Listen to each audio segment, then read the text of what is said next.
anything like this before. Not without injury. Now, if Dak Prescott is injured. Fair. Even if we thought he might be injured, correct. see it? Yes. But Skip, that would be like later when the injury report had to come out on a Wednesday. So today we would have to know he'd be on the injury report. Okay. And so now we could, now and maybe Thursday, Friday, we'd like, okay, there's no chance Dak's been downgraded to doubtful, downgraded to out.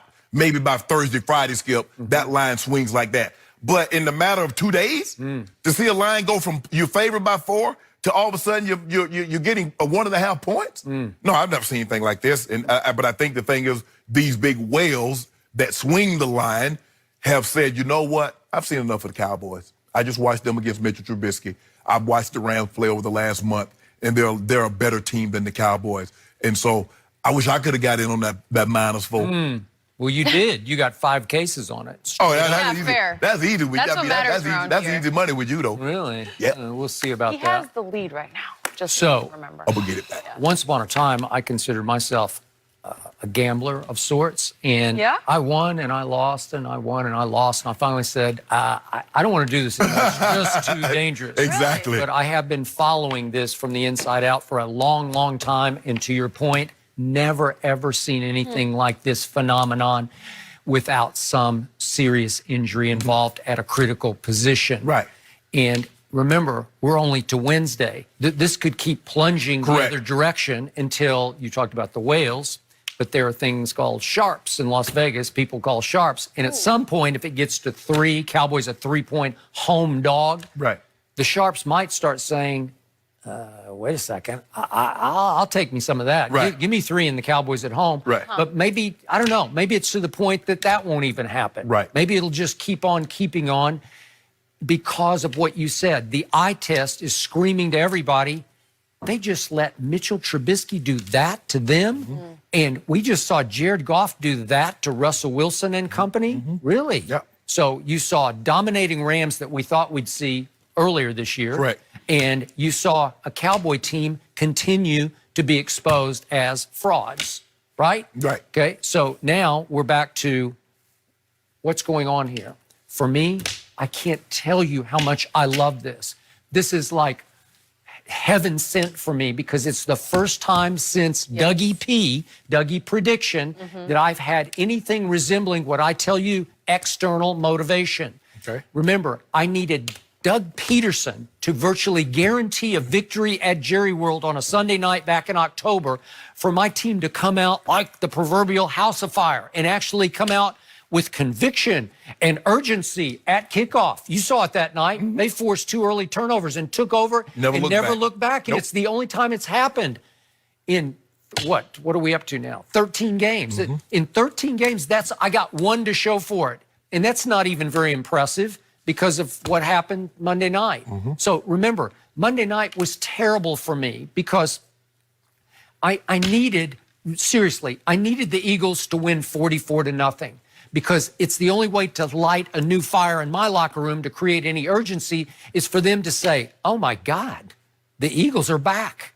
They look like the team that we thought we were going to see when the season started. Instead, it took them overtime to overcome what are they now? 2-12 New York Giants. So to me, this is heaven sent because the point spread is just publicly shaming them because there's an outcry from sea to shining sea. You guys are pathetic. You have been exposed. You are frauds, and it's going worse and worse. Again, I don't know anybody who tracks these things, but I will bet you there's never been a wilder point spread swing without an injury. Interesting. So what do I see? I hear DeMarcus Lawrence in my locker room yesterday saying, I'm here to testify.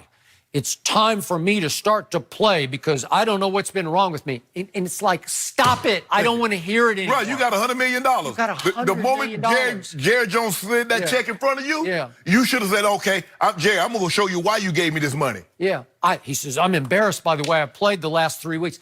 3 weeks? Duh, right? Come on. 3 weeks? Yeah, the whole year. What do I keep saying? I took the D out of his name.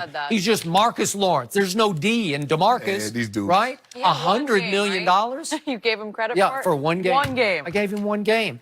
And Zeke, he's fallen into the same category. I promise you, He's not the same as he was last year.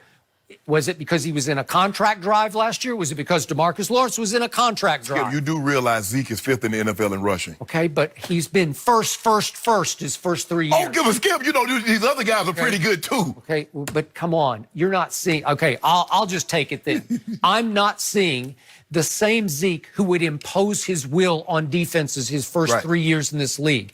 He's not playing in the attack mode he used to play in. Neither is DeMarcus. There were games last year, like against New Orleans at Jerry World, remember late in the year, the close game? DeMarcus Lawrence just took the game over. They couldn't block him. 2 Saints couldn't block DeMarcus Lawrence. Is it because he's playing for his money? Maybe. Was Zeke playing for his money? Are they now fat cat syndrome victims where they got paid and they're just like on cruise control? Maybe. Well, Zeke will probably end up top 3 in rushing. I mean, somewhere around 1,400 yards, and you'll be like... How many games in a row has he not had 100 yards? 5, 6. Yeah, okay, well, that's what I'm saying. And on first down, he's been pathetic, and they just keep feeding the beast on But here's the first thing, down. though, Skip. What happens? He get 100 yards and y'all still lose. Okay, but I'll take 100 yards. I'll take it. Just give me 100. Give me 150. Give me something where I can say, oh, there's that guy. Well, how about your quarterback give him something early in the ball game, meaningful? Okay, I'll give you that too. Shouldn't he be playing for a contract?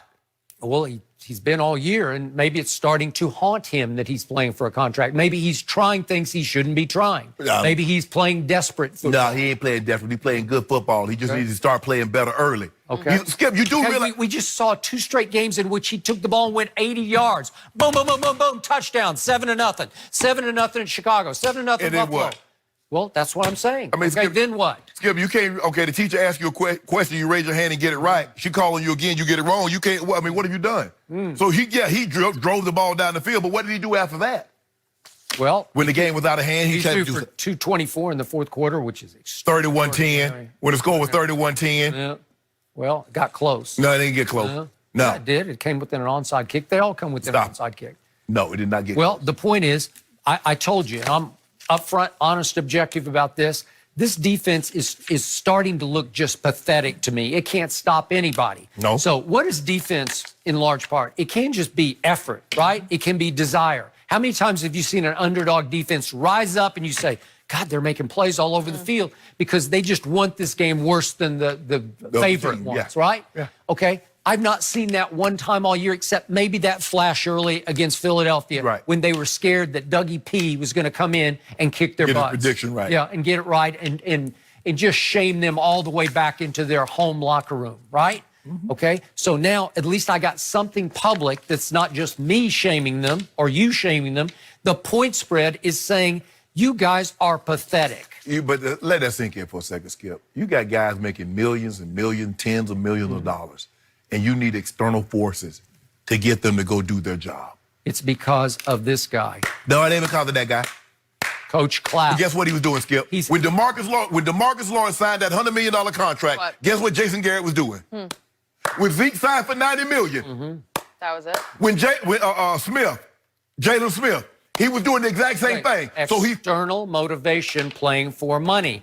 But every game, every pregame speech is, we've got to protect the ball and we've got to play good defense. You do. We That's need right. to, Yeah, you gotta do that. and it's just, you know what it is, and it just goes in one ear and out the other. It goes in one eye and out the other. And they come out flat game after game, except their quarterback says, okay, let's take the ball and go score. And they do. And then it's And like then what did the quarterback say after that? they look around at each other like, is that enough? Yeah, what did Did we do the enough, quarterback? nothing? No, you didn't. Where your quarterback at? Okay, your defense has to go stop them. Okay. They did it one time because they picked Mitchell Trubisky off. Remember, you guys went down the field and scored. Where did they pick him off? Whoa, it doesn't matter. At the half-yard line, their own half-yard It kept them out of the end zone. Okay, so they get the ball to Dak Prescott. Now, you told me the other day, remember he went like 96 yards, like 17 plays. So he's more than capable of doing that. Then what happened? They lost. Oh. They've been losing. Yeah, They well could lose their 4th straight game unless maybe this point spread finally